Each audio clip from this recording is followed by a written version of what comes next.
Alô? A instituição de ensino, ela dá a formação.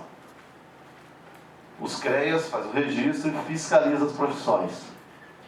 E aí, nesse meio, tem os sindicatos que fazem a defesa da categoria, eles têm braço para isso, né? Tem força legal para isso, e as associações que atuam na valorização profissional.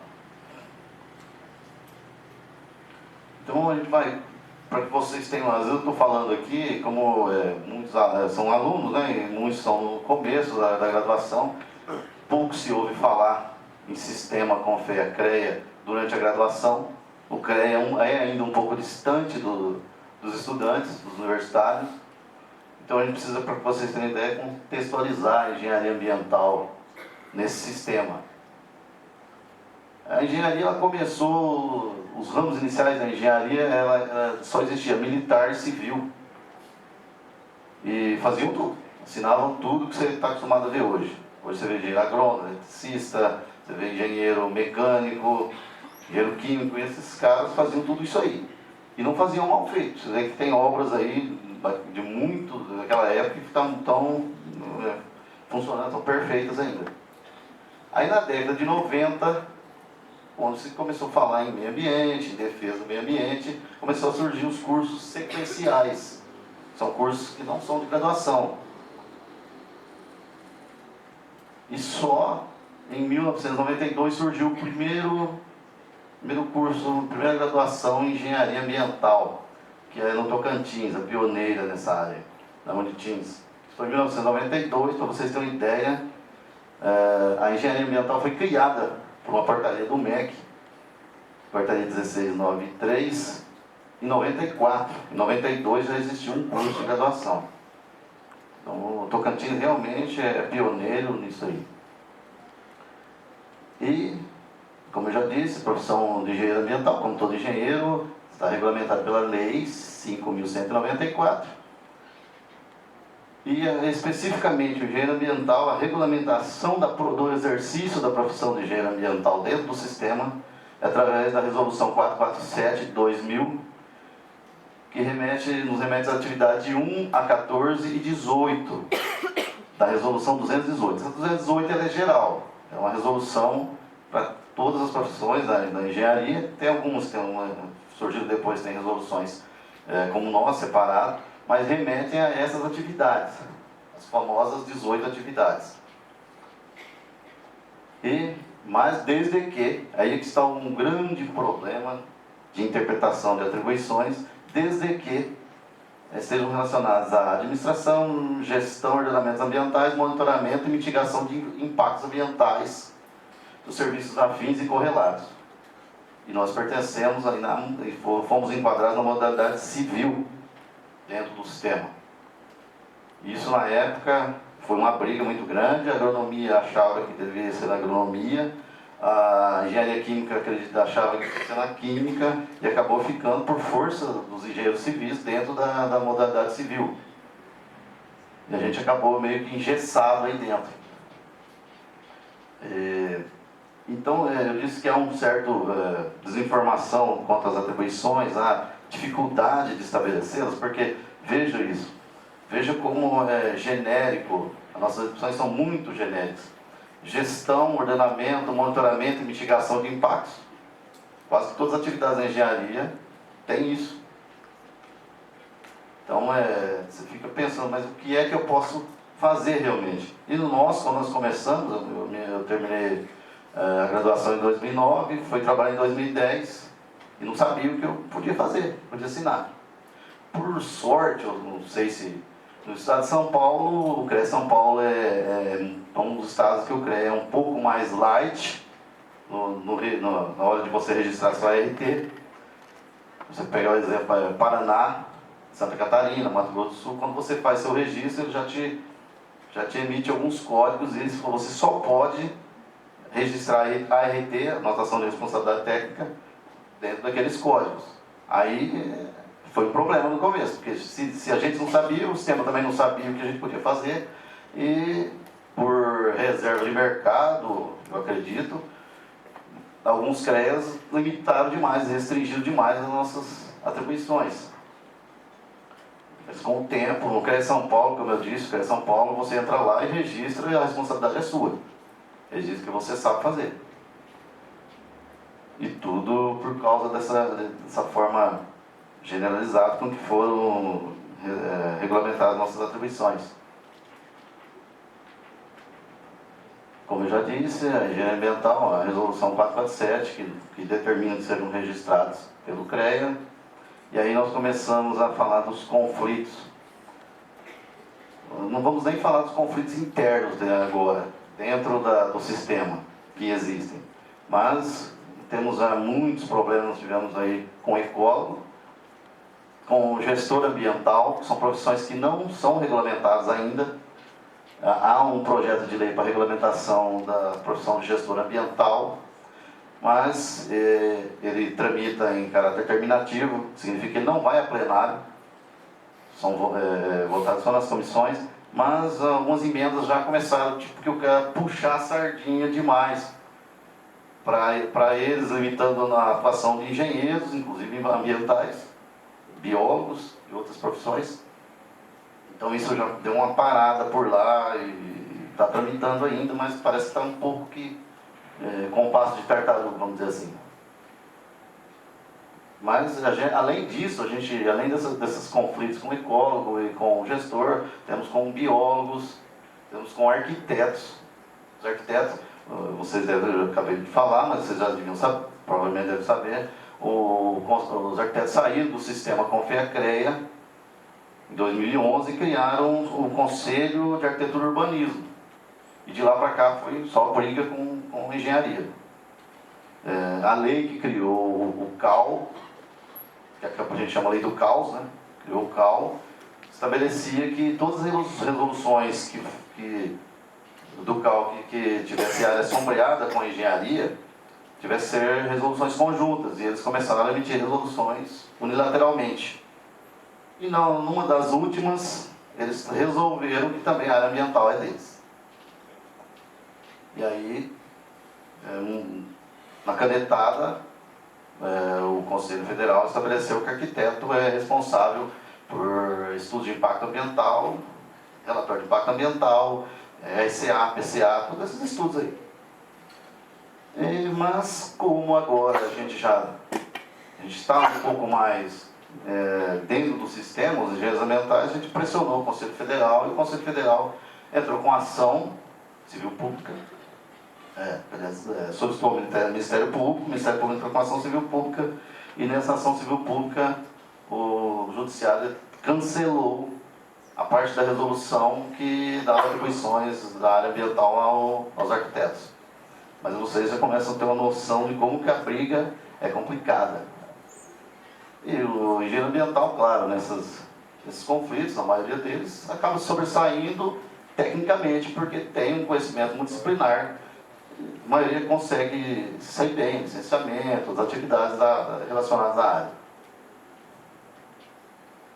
E, como eu disse, como o mercado foi se restringindo nas áreas de engenharia, todas começaram a colocar um componente de ambiental, gestão, algumas disciplinas ambiental, e solicitaram ao CREA revisão de atribuições para ser também ambientais. Acabei de falar agora, uma atuação dos profissionais da área ambiental. Nós temos problema da saída dos técnicos, que debilitam um pouco o sistema, não saíram ainda, mas estão em vias de sair. Regulamentação do gestor ambiental, já falei. E a importância de participar do conselho de classe, dos conselhos de classe. No nosso caso, o sistema Confea-CREA. Confea é o Conselho Federal de Engenharia e o CREA os conselhos regionais. A gente também pode, como engenheiro ambiental, se registrar no CRQ, Conselho Regional de Química, para atuação na área de Química Tecnológica. Quem puder fazer, quem tiver condições, não é muito barato, a anuidade deles é mais cara que a do CREA, e há uma certa dificuldade. Se depois você parar de exercer essa atividade na área da Química Tecnológica, há uma certa dificuldade para sair do Conselho Regional de Química. Eles têm segurado a gente lá. Mas, se puder e tiver condições, é uma atribuição a mais, um conselho a mais. E denominações de cursos de engenharia, eu falei, as engenharias estão se tornando ambientais. E as denominações de curso, alguns exemplos de cursos que colocaram ambiental, muito só no título, tem nada de ambiental, mas colocaram no título já com a ideia de passar para a sociedade que são responsáveis na área ambiental e também para tentar atribuições a mais no Conselho Regional de Engenharia. Temos exemplos de engenharia agrícola e ambiental, que o CREA registra como ou agrícola ou ambiental sanitarista. Temos a ambiental e sanitária, que acaba se tornando, em alguns casos, engenheiro civil ou engenheiro ambiental sanitarista. E assim vai, só para vocês terem uma ideia do tamanho da coisa aí. Todo mundo quer ser um pouco ambiental, e muitos, assim, apenas no título. Aí, algumas áreas aí, as principais que o engenheiro ambiental pode atuar: análise de riscos, impactos, auditorias, perícias, contabilidade ambiental, controle de qualidade, sistema de monitoramento e vigilância, cadastro ambiental rural, ecodesign, e assim vai, gestão, geologia ambiental. Então, alguns exemplos. Vocês vão atuar muito mais aí, licenciamento ambiental. Quase que sempre, você não vai conseguir fugir disso. Operação de áreas degradadas, georreferenciamento de imóveis rurais, mas para isso você tem que fazer todas as profissões, né? Quem quiser exercer o georreferenciamento precisa fazer um curso de especialização.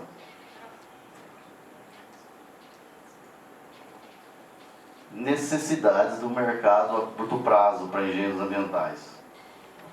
Consultorias, desenvolvimento de novas tecnologias, estudos ambientais. A região amazônica é muito carente lá. Tem muito pouco engenheiro ambiental naquela região. Minimização de emissões de carbono, crédito de carbono, pesquisas, certificações, planejamento energético, energias renováveis, estudos diversos, arbitragem, é uma área agora nova, georreferenciamento, adequação ambiental de propriedades rurais no CAR, no PRA, né, que deve sair depois do CAR, segurança do trabalho.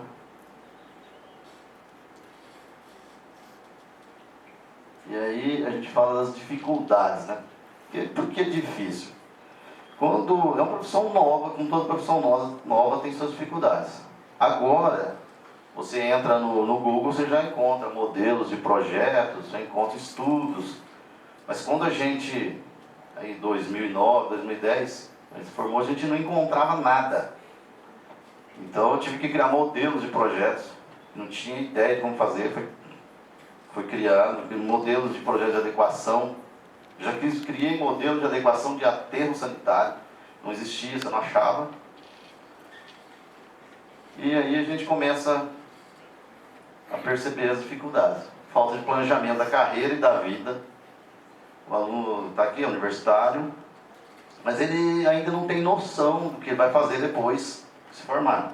Não tem noção de como será a sua vida. Mas seria interessante eu começar a pensar nisso. Desde o primeiro ano. Vocês estão no começo, pensem nisso, façam um planejamento. O que vocês gostam mais de fazer nessa área? O que vocês pretendem fazer e vão se aprofundando nisso. Porque um outro problema que é decorrente disso é falta de experiência, falta de referências, inclusive bibliográficas.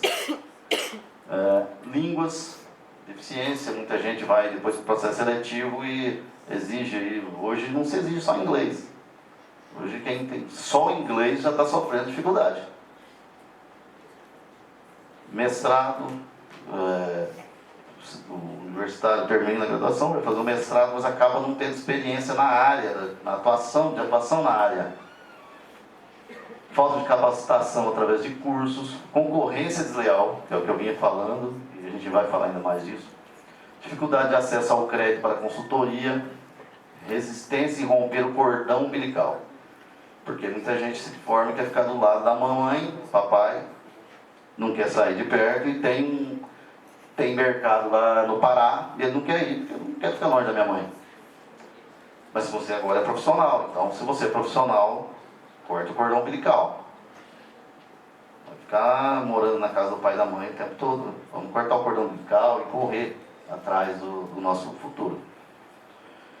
Eu falei aqui, ó, dificuldade de crédito. Eu disse a vocês que existe a mútua. A mútua é um percentual de todas as anotações de responsabilidade técnica. O CREA destina a mútua.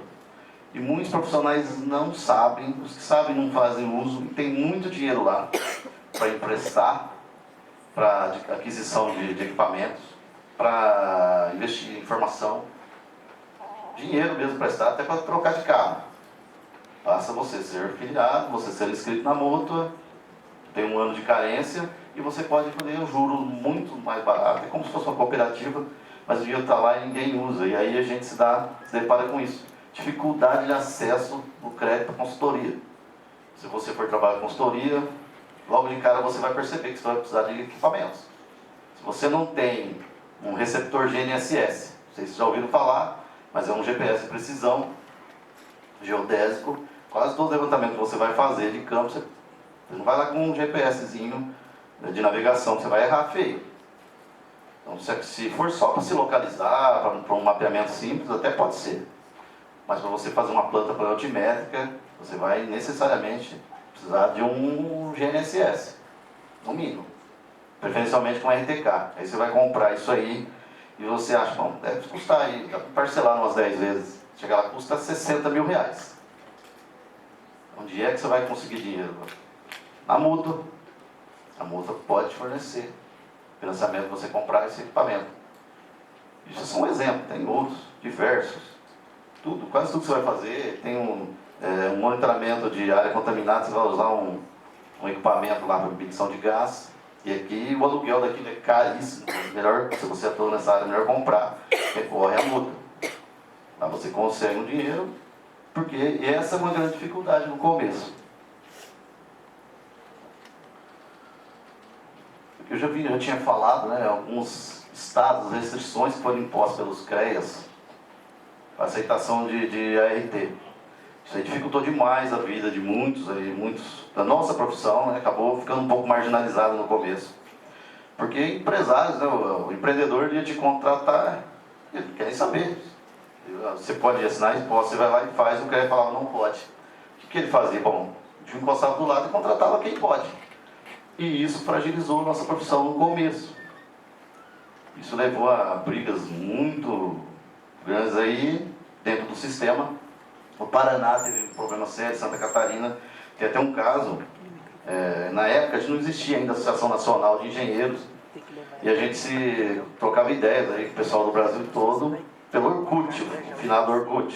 Tinha um grupo lá de engenheiros ambientais e um colega lá de Santa Catarina que tinha cursado 120 horas de hidrologia, enquanto a engenharia civil apenas 70, e o CREA lá de Santa Catarina dizia que ele não podia realizar um estudo hidrológico e o engenheiro civil podia. Uma briga grande, ele já começou aí a gente começou a perceber que a gente estava sendo passado para trás dentro do sistema. Começou a luta por criar uma associação, como a gente pode lutar? Ou a gente entra na justiça ou a gente entra no sistema, para mudar isso ou por dentro ou por fora. E foi aí que surgiu a ideia. Então a gente tinha uma associação antiga, chamava Asbeia, e aí um pessoal já de Brasília já tinha uma outra associação que veio a se tornar a NEAM, fundiram as duas, se tornou a NEAM. E eu vou falar disso logo mais. Falta de reconhecimento da profissão por parte de órgãos públicos e empresas privadas. E isso ainda existe. A gente está lutando como associação nacional e como associação do Estado de São Paulo, mandando ofícios quando sai um processo seletivo, de repente é um serviço da área ambiental, o engenheiro ambiental ou o sanitarista ambiental é excluído, porque o empreendedor não sabe quais são as atribuições. Muitos de nós não sabemos, depois de formado, ele não sabe, e na dúvida ele acha que você não pode, então deixa fora. Órgãos públicos, concursos públicos, aos montes, a gente teve que entrar na justiça e contra vários. Além da falta de reconhecimento e de nos, eventualmente, deixar a gente fora, ainda incluíam profissionais de outras áreas para fazer, chegar ao absurdo de nada contra biólogo, temos vários amigos, mas num dos concursos da Petrobras, biólogo concorreu ao cargo de engenheiro de meio ambiente.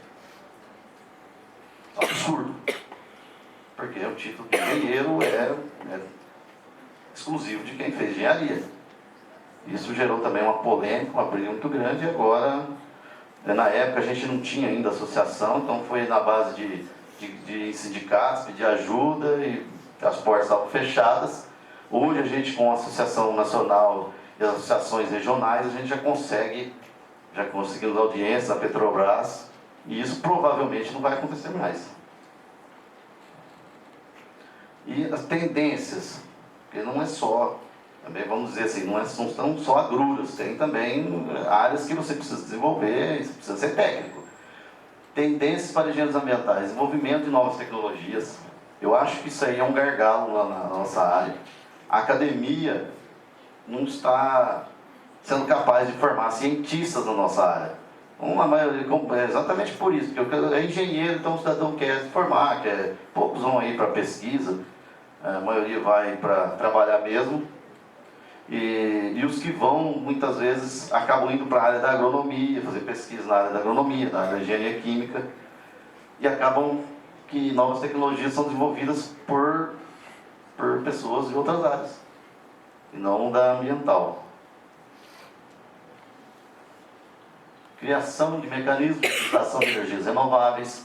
Isso acaba sendo, já vi vários casos aí, engenheiros eletricistas estão especializando nessa área, e é um filão para o engenheiro ambiental também.